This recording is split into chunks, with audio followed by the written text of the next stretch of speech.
Hi, magandang araw po sa inyong lahat for our second reading of the day today. Titingnan po natin kung ano po ang makikita natin sa second reading of the day. I hope na nakapanood na po kayo ng first, second, and third reading na nailabas ko lang yung third reading kaninang madaling araw and yung ating first reading of the day kanina, no? So, tingnan naman po natin ngayon kung ano po ang makikita natin sa second reading of the day today. Okay? So, gagamit po tayo nito. Okay? So, 1, 2, 3, 4, 5, 6, 7, 8, 9, and 10.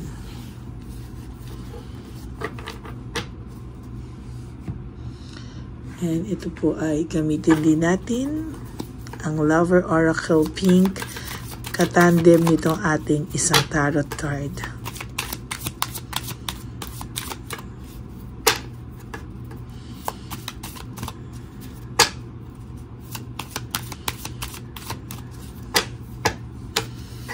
Pili po tayo din ng 10. 1, 2, 3, 4, 5, 6, 7, 8, 9, and 10.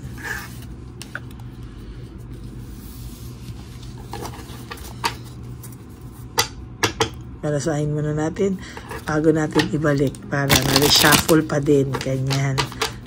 Okay.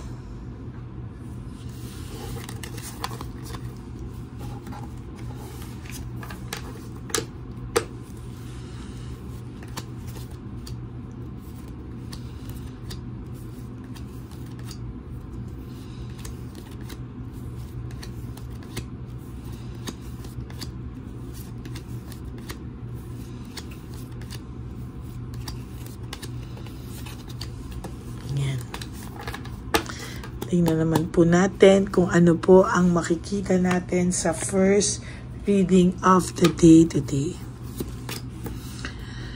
I want to feel that way again. Gusto niya pong maramdaman ulit yung connection na tanging sa inyong dalawa lamang po niya na i-experience, no? Most of the time na gusto niya pong maramdaman kung yung anuman po yung samahan nyo ngayong dalawa, no? Gusto niya pong maramdaman yung naging samahan nyo. Gusto niya pong maramdaman ulit kung ano raw po ang pakiramdam nung nung naging magandang connection nyo na tanging bukod tangi po talagang sa'yo niya lang po nararamdaman. Hindi niya po maintindihan yung sarili niya. Pero sa totoo lang po, sa'yo niya lang po talaga naramdaman yung gano'ng ka-intense, gano'n ka-deep, gano'n ka lahat po ng klase, no? Lahat po, no? Pati po yung sa pag-aaway nyo, naging intense din po. Or for some of you na hindi nag-aaway, yung hiwalayan nyo po, naging intense yung pag-ghost niya sa'yo. Kasi hindi naman po siya talaga, for some of you na hindi po kayo pala-away, no? Pero yun nga po, no? Ano mga bandang huli kasi parang talagang nasaktan po ito talaga.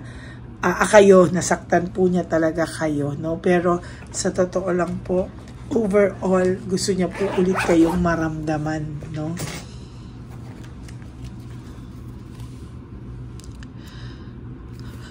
Bad luck and no control, no? Wala po siyang control po ngayon sa mga bagay-bagay, sa mga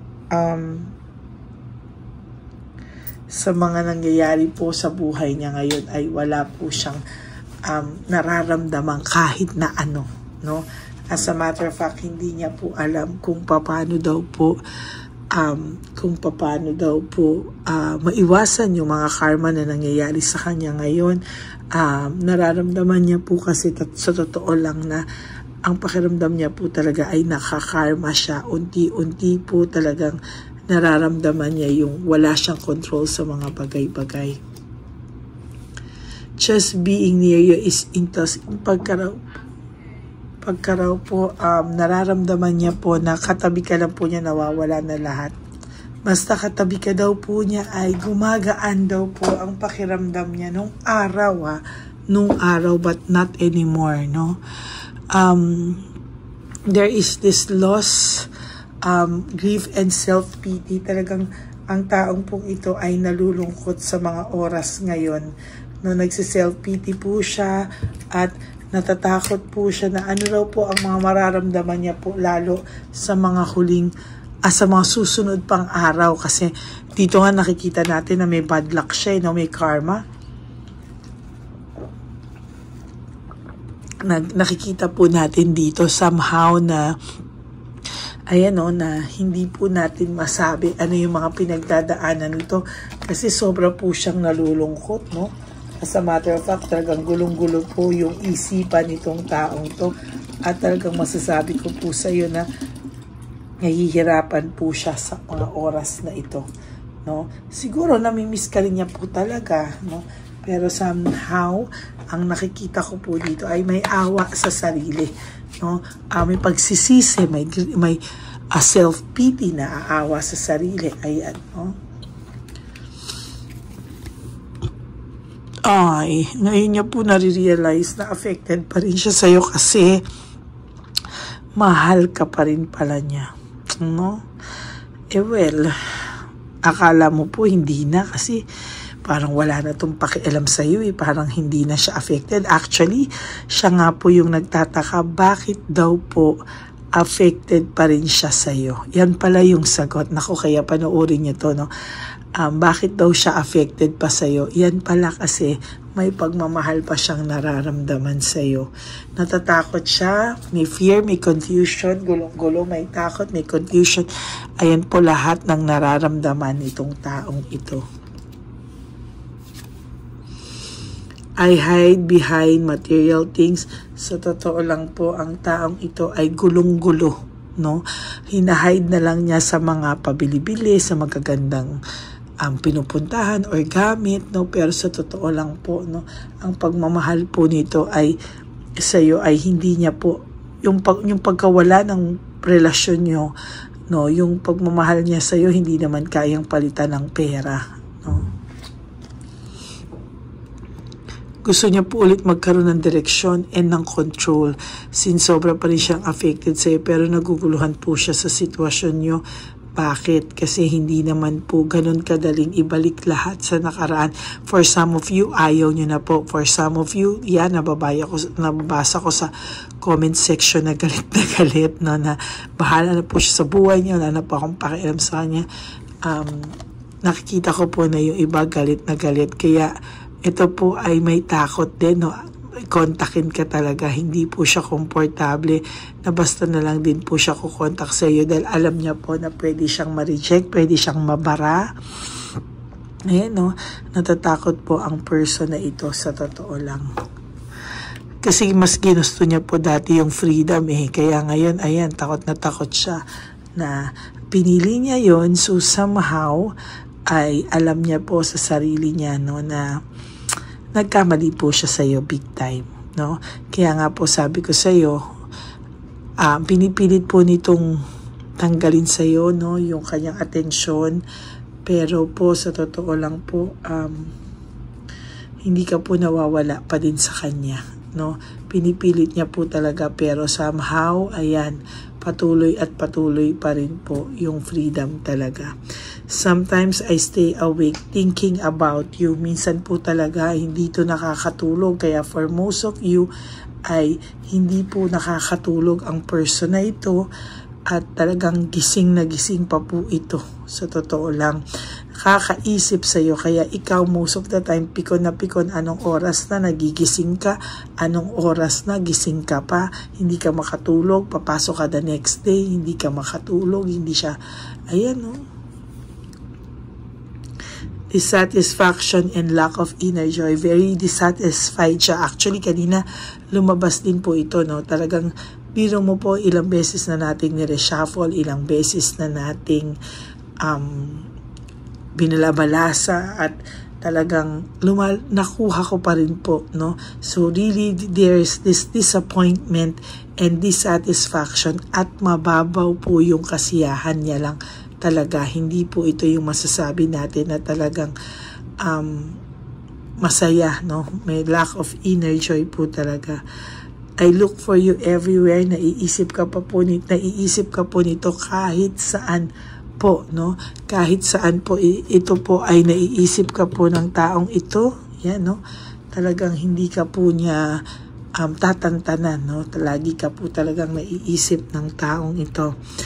There's this clear mind and talagang nag-iisip po siya. Gusto niya pong malinawan, no? Gusto niya pong maging malinaw ang lahat sa kanya. My life is not as together as it seems. So, ikaw kasi kahit pa paano dito nga, sabi ko nga sa iyo kanina, nagkakaroon ka na ng clear mind, nag-iisip ka din, no? Kahit pa paano. Pero siya kasi pabagsak po yung kanyang buhay, no? Hindi siya buong buo. Talagang magulo to ngayon talaga, no? Sobrang, yung buhay niya, kala mo daw buo. Pero sa totoo lang, kalat-kalat po ang buhay nito sa ngayon. Sobrang kalat po talaga ng buhay niya sa ngayon. There is this selfishness and jealousy, no? Naiinggit po ang babae nito o ang lalaki nito, ang third party nito, si Chavitang Palaka or si Shokoy, no? Kung nararamdaman niya, minsan magkausap sila, nararamdaman niya, minsan walang gana sa kanya. And somehow, talaga pong sa nakikita ko dito ay magulo po talaga silang dalawa sa ngayon, ano? Hindi mo po ito maiaalis na talagang magulo po talaga ang samahan nila sa ngayon.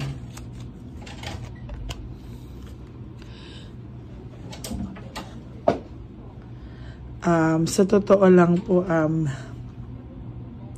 ayan, no, so nakikita ko dito ay meron itong pakiramdam na sana daw ay we will be together again. Sana daw ay magkaroon pa kayo ng chance together, dalawa, in the future. Maging masaya kayo in the future. Pero sa totoo lang po, medyo malabo pa po ito sa ngayon. Pero wini-wish niya po somehow ay mabigyan kayo still ng chance makapag-usap at maging maayos, no? There is this fear of sacrifice. May fear of sacrifice pa siya. Meron pa akong nararamdaman dito na kailangan niyang, no, masaklap daw po ito, Talagang gusto niya talagang ayaw niya kasi yung feeling na hinahabol-habol ka. Ayaw niya yung gano'n. Gusto niya ikaw po ang hahabol. I knew exactly what I was doing. Alam niya po kung bakit siya nagkakaganito ngayon. Alam niya lahat, no? Alam niya po kung bakit siya nakakarma, bakit siya naiisip ka pa niya, bakit pakiramdam niya sobra pa rin siyang apektado sa'yo. Yan, kasi nagrebelde po siya, no? Maling-mali yung pagre-rebelde niya. As a matter of fact, hindi po siya dapat nagrebelde, pero ayan, nagawa niya po yan lahat, and parang it's too late po, no? It's too late po talagang maramdaman niya at maranasan niya ito. Dahil na magkabalikan kayo ulit sa ngayon, talagang parang sa ngayon, hindi pa tamang panahon na magulo pa talaga sobra. Ayan. So that's it for your second reading of the day. Hindi niya po talaga alam bakit apektado pa siya sa'yo. Kasi nga po, may pagmamahal pa po akong nakikita dito, and somehow takot lang po ito sa rejection. So that is your second reading of the day. Maraming salamat po sa lahat ng nakinig at nanonood nito today. For those of you who would like to have a private reading with me, you can message me at Lady Lee Elena. That's L-A-D-Y-L-Y Elena. Nasa dulo po ito ng ating video. Diyan nyo lang po ako ma-contact. That's my only official and legit FB account. Ayan. Ayan, no? Maraming salamat po sa inyong lahat. And, yan. Ako po ay magbabalik para sa third and final reading today. Huwag po kayong malulungkot sa aking lahat ng Lady Elena friends, family, and subscribers. I love you all from the bottom of my heart. At ang lagi ko po sa inyong bilin is that life is too short. Don't make it shorter by stressing yourself from all the pains and heartaches na binigay sa inyo ng kahapon. Just surrender everything to the divine universe. Just let go and let God write your life and love story. I will be back for another set of reading. Huwag po kayong malulungkot, no? Kahit po nasa ang lupalop ako, ay bibigyan ko po kayo ng reading of the day. Maraming salamat po sa inyong lahat. Okay? God bless you all. Stay happy, stay humble. And babalik po ako for another set of reading. Yan. Thank you so much po and God bless you all. Stay safe everyone. Alam ko pong maulan dyan kaya stay safe po kayong lahat. Huwag po kayong lumabas ng inyong mga tahanan kung hindi naman po kinakailangan. Okay? God bless you all. I love you. Bye.